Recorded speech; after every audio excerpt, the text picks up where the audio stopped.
But for now, let's go into the Canterbury-Bankstown district of Western Sydney and catch up with the Labor member for the New South Wales state seat of MP Jihad Dib. Thanks for joining us, Jihad. Tell us how the lockdown is progressing for you on the day that you got your first jab, I believe. Look, my pleasure, Chris. Yeah, no, I did. I actually, I got the jab yesterday, but I posted up today. Ironically, it was on a special holiday yesterday, so I got the jab then. But I said in my post that the best thing about it from Mum's perspective, there were two. One, that I got the jab, and the other that I was wearing a singlet. She's been harassing me about that ever since. But look, it's pretty tough out here, across southwest Sydney and anywhere else now that's been impacted. But certainly restrictions are really biting home. And I've spent a great part of this weekend, and especially over the last couple of days as well, just helping people navigate through, I suppose, where they're going to go from here. People just want to know where they're going to go, what they're going to do, how they're going to survive in terms of being able to keep food on the table. Now, first up on your jab, AstraZeneca or Pfizer? Pfizer. I'm in my late 40s, so I qualified for Pfizer, and I think I booked it. Would have been about 6 or 7 weeks ago that I booked it for yesterday, not knowing that it was Eid. Now, look, I've spoken to Jamal Rifi, who you would know, a general practitioner in your area, a very good man, and others who have been really keen to promote. He's a doctor, of course, a general practitioner, Jamal Rifi, but promoting vaccination in your area. You'd be aware that while the area is locked down and you've got the virus outbreak there, you also have some of the lower vaccination rates around the country. What are you doing to try and convince people to stump up for Pfizer or AstraZeneca? Well, look, I mean, that's why I posted it up on my social media, basically to say, look, I'm doing it as well. So I suppose that may convince some other people. It may not, but I hope it does. And also the discussion kind of changing around. I think the other thing that I did was about a week and a half ago, somebody who's pretty heavily involved in the local community did a little video with Dr. Rifi, and he actually had COVID and he was in the hospital. And I shared that, and with the message said, look, I know that some people might be sceptical, but because they don't know somebody who's had it, here's a person that everybody knows. He's telling you it's pretty serious. Take it seriously. So trying to encourage, and I know Dr. Rifi, who's a great old mate of mine, and doing incredible work. He's really opened up his surgery. We're just trying to do as many of us who can within the community, whether we've got any influence at all or not, just trying to encourage people. And so I suppose me putting it up there and saying, hey, look, I've done it as well. Yeah. That's my way of being able to say, I'm not trying to sell you something that I wouldn't do myself.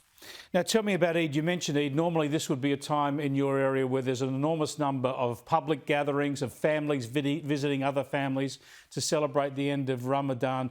Do you get a sense in your community that people are doing that? They are staying at home and not sneaking around to each other's houses? It must be awfully tempting. Oh, people have been fantastic. And we got onto this from about a week ago. Again, this is a really special time, and it's signified by going to the mosque in the morning. It's big lunches with the family, big gatherings, community events, and really telling people we can't do that this year. And again, share the messages of what I'm doing and trying to encourage people. Got onto the different local media, lots of messages going around within the community, and people were excellent. Yesterday as I was driving from, I had to go drive from one point to the next, obviously. I was really happy to see that there wasn't anybody out and about, and people were really doing the right thing. So we've got the message out, but significantly people have heeded that message. And what I have actually, the way that I couched it was, if this is Eid, and Eid is is about sacrifice, and this is what this Eid is meant to be, then the sacrifice that we're asking you to make is sacrifice a little bit of time with your family, sacrifice the things that you would normally do on this day for the greater good. And I think when you start talking about the things that we can all do to try and help everybody out, then you're appealing to people's better senses and a sense of kindness. You're a Labor MP, Jihad Dib. I've spoken to you about these lockdowns twice. You've not criticised the Liberal Premier Gladys Berejiklian. Oh, look, I think I'd like to make any support. I'd like to make any supportive comments that I can in terms of trying to get through this. I think that there's a lot that can be done better, and certainly if there's an opportunity to do things better, then we should. I mean, I'll give you the perfect example. It's not necessarily with the local premier at the moment. One of the concerns that we've got is, I've spent time talking to tradies and people who are saying, look, we really appreciate the support maybe that's going to be coming financially, but that's not really going to cover everything. We appreciate that we're in a difficult situation, but we need the message to come out clearer. So, I mean, I can easily get on a high horse and say everything that's doing wrong, but I also want to look at what the solutions are. What can we actually do? How can we work together to create the best solution? So if we're going to ask people to get tested, for example, as now more people are doing the surveillance testing in my area, let's make sure that we've got plenty of testing facilities. let's make sure that people get their results back. If we're asking people to make certain sacrifices or stay home from work, let's make sure that they can also, this doesn't make a decision between them not being able to pay bills, not being able to put food on the table, at the same time being safe. So I think, and I've said it, and Chris Means, our leader, has said it, where there's a chance to be able to support a good message, we will. But that doesn't mean that you'll never say everything is perfect. Exactly. Nothing is perfect. And I think that's what I said to you last time.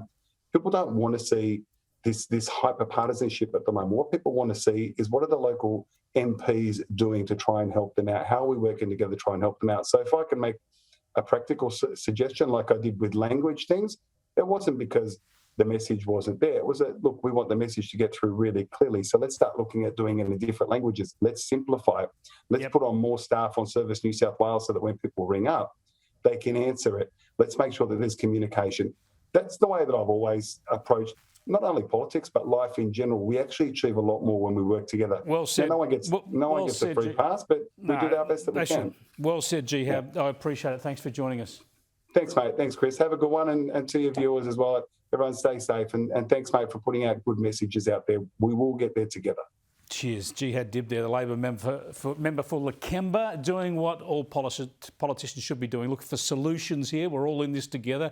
Plenty of time for the partisan politics later on. Don't you worry about that.